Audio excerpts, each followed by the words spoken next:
Ketemu lagi dengan Kak Melda. Masih pada semangat kan belajarnya? Masih dong.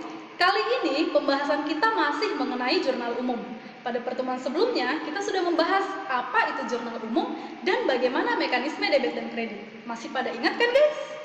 Ya, jurnal umum adalah buku harian perusahaan yang digunakan untuk mencatat transaksi menurut urutan waktu kejadian ke dalam akun mana yang di sebelah debit dan akun mana yang di sebelah kredit. Nah, bagaimana dengan mekanisme debit dan kredit? Untuk mempermudah kita menghafalnya, kita menggunakan rumus 5 jari, yaitu harta, utang, modal, pendapatan, dan beban.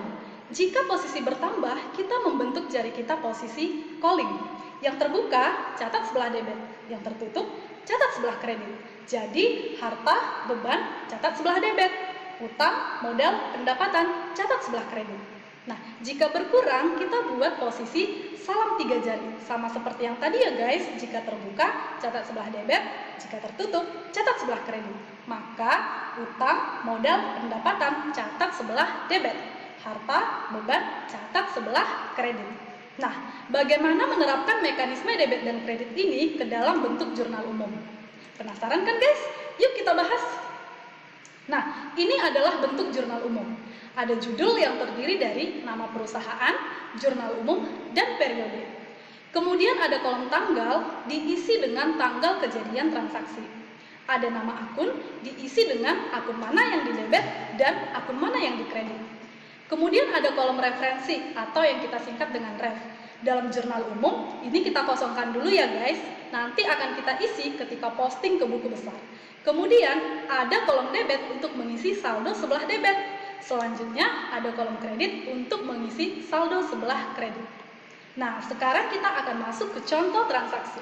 Di sini sudah ada beberapa transaksi dan kita akan membahasnya ke dalam jurnal umum. Yang pertama, pada tanggal 1 Juli 2018, Nyonya Linda sebagai pemilik salon cantik menginvestasikan modalnya berupa uang tunai atau kas sebesar 10 juta rupiah. Nah, jangan lupa tulis judulnya ya guys. Kemudian di kolom tanggal kita tulis 1 Juli 2018. Kemudian kita analisis akun mana yang di debit dan akun mana yang di kredit. Karena si Nyonya Linda menginvestasikan kas ke dalam salon cantik, maka kas di dalam salon tersebut bertambah atau berkurang? Ya, jangan lupa ya, kas itu masuk golongan harta. Harta bertambah, catat sebelah debit sebesar 10 juta rupiah. Kemudian, karena si Nyonya Linda sebagai pemilik menginvestasikan modal, maka modalnya si Nyonya Linda juga jadi ya bertambah. Modal bertambah, catat di sebelah kredit sebesar 10 juta rupiah. Sekarang kita masuk ke transaksi yang kedua. Pada tanggal 15 Juli 2018, dibeli tambahan perlengkapan sebesar 2 juta rupiah secara kredit. Secara kredit artinya kita belum bayar ya guys. Di kolom tanggal, kita tulis 15 Juli 2018. Kemudian kita analisis. Ketika kita membeli perlengkapan kita jadi bertambah atau berkurang?